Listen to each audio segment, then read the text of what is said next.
బోలాశంకరుడు హరహర మహాదేవ అని ఒక్కసారి ప్రార్థిస్తే చాలు ఆ స్వామి కరుణా కటాక్షాలు వారిపై ప్రసాదిస్తాడు పరమేశ్వరుడు.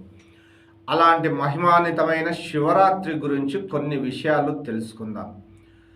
గరుడ పురాణం, స్కంద పురాణం, పద్మ పురాణం, అగ్ని పురాణాల ప్రకారం మహాశివరాత్రి రోజున ఉపవాసం మహా విశిష్టత. పరమేశ్వరుడికి బిల్వ పత్రాలతో పూజలు చెయ్యడం ఆ స్వామి అనుగ్రహం.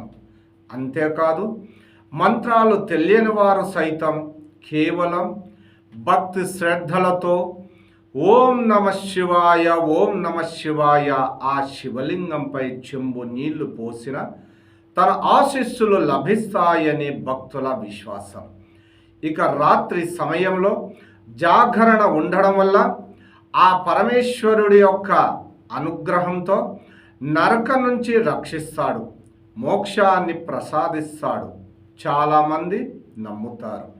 ఈ ఒక్క రోజున ఉపవాసం జాగరణ ఉంటే చాలు, ఎలాంటి తీర్థయాత్రలు వ్రతాలు చెయ్యకపోయినా కూడాను ఆ స్వామి మమ్మల్ని అనుగ్రహిస్తాడంటూ కూడా భక్తుల యొక్క విశ్వాసం.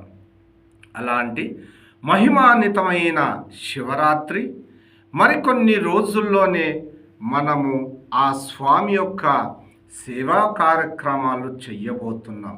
శివరాత్రి రోజున యథాశక్తి ఆ స్వామిని ఓం నమ శివాయ ఓం నమ శివాయ అంటూ ధ్యానించి స్వామిని ఆరాధిస్తే ఆ స్వామి కృపా కటాక్షాలు మన యందు కలుగుతాయంటూ శివపురాణంలో తెలుపబడింది.